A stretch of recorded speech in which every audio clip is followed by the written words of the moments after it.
Welcome back. Welcome to another edition of Nain's Shorts. Thank you for joining me and thank you for the support. Liking and subscribing, all that jazz, really helps. So, gracias. Before I start, I wanted to remind you that our good friend John Atkinson will be hosting a stick and knife seminar with Master Harry Green at his school in Carson City, Nevada. And by his school, I mean John Atkinson's school. He also has his wares. So if you're out in the area or you want to make a weekend of it, April 13th, that's going to be the day to do so. Again, Carson City, Nevada, John Atkinson's place, Wolf's Den Martial Arts Academy? I forget the name exactly.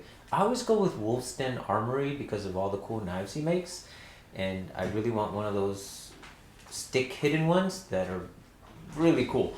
Anywho, on top of that, the following weekend is April 20th. That will be the VEA Martial Arts Collaborative in Manteca. Definitely one to not miss. There's going to be at least 8 different instructors, one of which is my instructor GM Bob Gomez, as well as a good friend Conrad Bowie and many other great instructors. So definitely make time for that one. You have plenty of time to work around, but either one of those is going to be a phenomenal seminar to go to, and I recommend you go to both, but at least one or the other.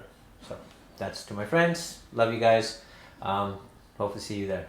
Now, in reference to training, we've kind of been going off the rails a little bit, and I only say that because up to a certain point, you can follow the instructions and do things, but then you get to a certain level, or I don't even like using the word level, but you get to a certain part of your training where you really start thinking about the little things, the ideas and concepts, and how does that translate to the physical movements? How does this become more than just my swinging from one side to the other?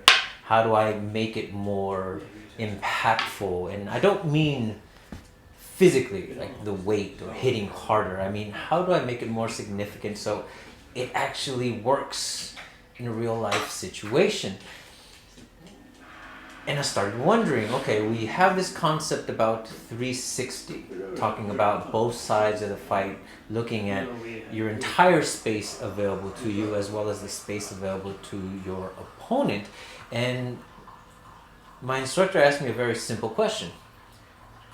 What are you focused on? Or more accurately, what side of the fight are you focused on?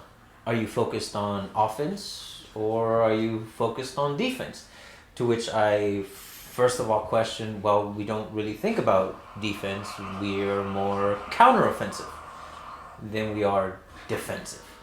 We don't really think about blocking, we think about striking. And you hear it in other martial arts as well. When you first learn certain movements, they are referred to as blocks, but as you get more advanced or more comfortable with them, you're now receiving, you're now striking. It's no longer what it was originally, but now we're looking at an overall picture. We've gotten past that point. Now we're looking at an opponent in front of you. What are you really looking at? Are you looking at what you're supposed to be doing? Are you looking at what they're supposed to be doing? And if you find yourself in a situation where the fight has by any degree already started, are you focused on attacking first, or are you going to wait for the other person to attack first? What are the pros and cons of both of those? Now, if you find yourself in that situation and you feel the need, oh, I'm just going to go because it's already decided, there's no other interpretation than we are now about to fight, and you go in because you want to make sure that you hit first, and that's about it. Okay, that's good. And if you get there, great. But one, what if you don't hit first? Are you then leaving yourself open to a counterattack? Are you exposing yourself to something that you don't understand or don't know because you have no idea what the skill set of this individual is? And more importantly, what if you do land? And then all of a sudden, all the people around, all the people that saw it on video, very clearly notice that you're the attacker, you're the aggressor, you're the one who initiated everything. So yeah, you may have won the fight, but now you're in jail because you attacked somebody that wasn't actually doing anything towards you. Definitely things to consider on that end. But what are the benefits then of waiting? First of all, it kind of takes a very steady mind and a lot of focus to be able to wait for something to happen, someone to strike at you or come at you, and remain calm. Calm enough for you to actually use the things that you've been training. Because at this point, we've taken those movements and they've become more than what they were originally given to us for. But then when and where do you use them? More often than not, when you practice them, it was somebody attacking you. Which means, doesn't it make more sense to be on the waiting side? To wait for them to attack you? And if they attack you but never hit you, and you counter, aren't you still striking first? So then that begs the question, is attacking first really a good idea? Does it make sense to expose what it is that you're doing to a savvy opponent, to somebody who may have some training under them, or just has the will of mind to move forward and not care what it is that you're doing? And if that's the case, then isn't it more of an advantage to then just wait for that moment where you can just move forward? All these ideas, all these concepts that we've talked about and that I've seen in other schools, they make a lot of sense, but when and where will make the difference between you being an aggressor and you being somebody who is defending themselves against an aggressor. And the way that it was explained to me was a simple analogy of football. Who has the advantage? Defense or offense? You know, offense is where you can score, and in football you can score on defense too. But the point is that the offense has to move the ball forward. The defense just has to stop you from accomplishing that goal. I mean, right there seems like an easier task than it is to make something happen against people who are trying to stop you. And if you think about it that way, as the person being attacked, the moment somebody extends their hand, the moment they swing at you, as long as you're not freaked out, as long as your brain isn't full of cortisol and scared that you're going to get hit, you can respond fairly quickly. I mean, you've done it in class.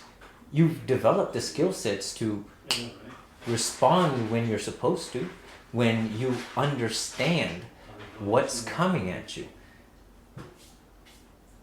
And maybe that's where the training should go. And before I continue, what are the ways that you train this, let's call it a reflexive response? Because yeah, a reflex is, oh shit, but that's not necessarily the best response. It may be the only response in certain situations, but ultimately we're trained martial artists, right? So our response should be more proactive than just covering your head saying, oh shit. What if then, instead of just covering your head within the same speech, you just stick your hand out? Oh, now you caught somebody's eye. Or guess what? If you stick your hand out on the inside of somebody's punch, that punch is no longer able to reach you. It covers your shoulder. Your shoulder is covering your chin. It slides off you on the side. So this response becomes this response. Because now we're thinking about, okay, if I naturally am just going to throw my hands up, why not throw them out? How much difference is that? And what is that? Isn't that an upward block? But now instead of trying to meet something above our head, we're meeting it right in front of us. Because as soon as that opponent attacks you, it's very clear that they're the aggressor. That doesn't mean you can't be aggressive.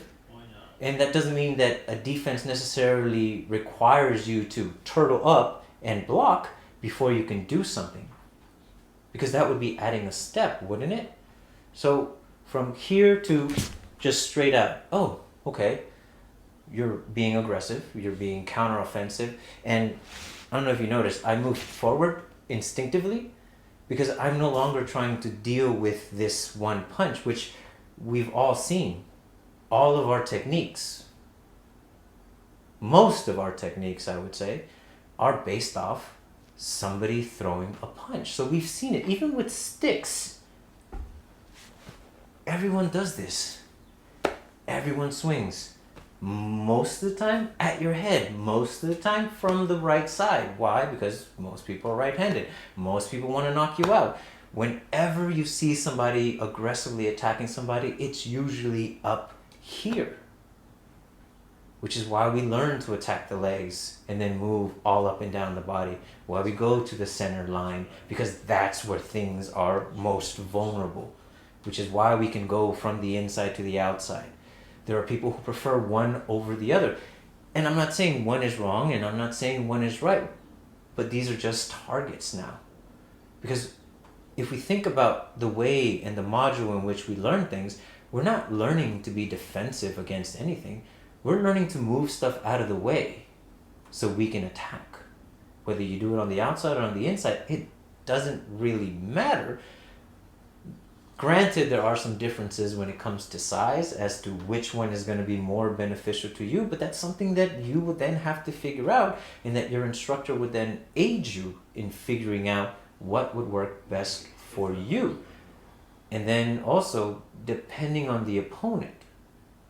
Right now, we've been talking about the focus of you as the person being on the defensive, or being the one attacked, being the victim, per se. And what you would do against an attacker. So right off that bat, or off this particular explanation, I would suggest that, yeah, being the attacker, being the first to attack, may not be the best thing for you. Sports, combat sports, I see nothing wrong with it. Part of a strategy. In a real fight, maybe there's more to gain on the defensive side. When we are waiting for things to happen, when we then recognize, I know what that attack is, and I've practiced 16 different ways to deal with it. I'm just going to let my body go.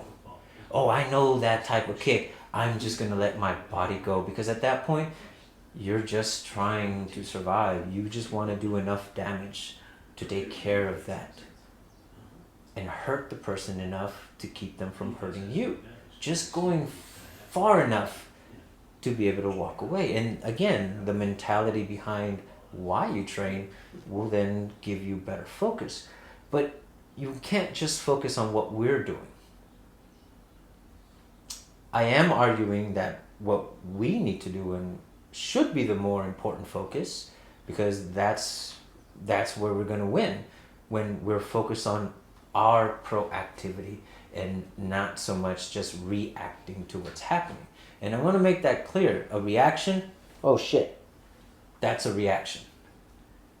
A response, oh shit, but now I'm moving forward towards my goal, which is ultimately to stop them from continuing to attack me. And that is, again, what I believe to be the major focus. But that's not to say we shouldn't focus on what the other person is doing. Because even in our classes, in our training, when we uki for somebody, we are being the attacker. We are the ones attacking the individual so they can practice their technique. And we should take the time to then consider, okay, if I am the attacker, and it would be best for me not to attack first in a real situation, I should still at least contemplate what is going on the end of the attacker. When I swing this stick, what am I trying to hit with? Am I just lazily giving an arm out for the person to do the technique? Or am I really trying to work the ideas of hitting them with the end of my stick and really getting a nice power shot, even if I'm going slow? Are my mechanics still working for that? Because I believe that when you do those things, even slow, we start noticing the changes that happen with us. If somebody deflects the stick right away or just walks in, like a scary zombie. And I'll illustrate that in a minute. What happens to the attacker? Because we can understand what happens to the mind of the attacker as things are happening. Wouldn't we then have an even bigger advantage to that situation to be able to capitalize on those changes, on those differences?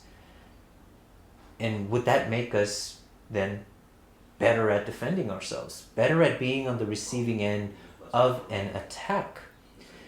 What I mean by walking in.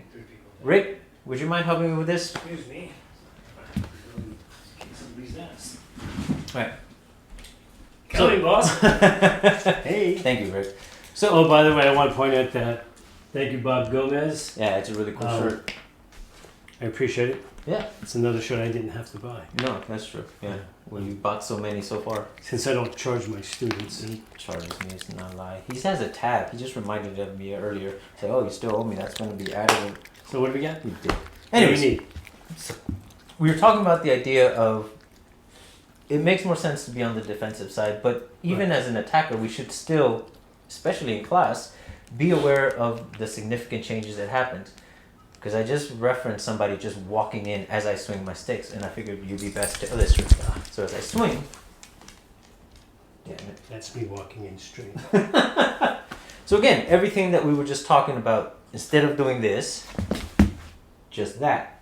And there we go. But what does it do to me?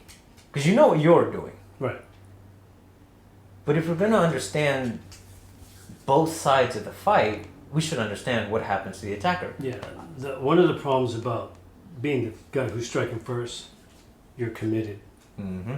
So unless you know how to put the brakes on and stop mid-flight and mid-strike, then you're committed. Which is why whenever I play, I'll wait for this to get here before I actually do stuff with it, right? Or, right, I'm not trying to engage it out here. I actually let it get real close. This is where I'm at, and I can go and do the things that I do. Even here. So it doesn't matter which way it comes. I'm just gonna come in there. And notice, even when I stuck to the side here, I was still moving forward to that, right?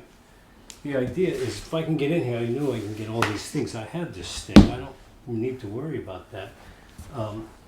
Here, I'm just coming in and doing whatever I want to do. So the zombie guy is actually it's a zombie guy. you know. That's why it's hard to stop a horde of zombies. Thank That's you for right. illustrating that. I appreciate it. You're welcome. That's another $20. What the hell? Alright, I'm gonna go broke training with him and doing these videos.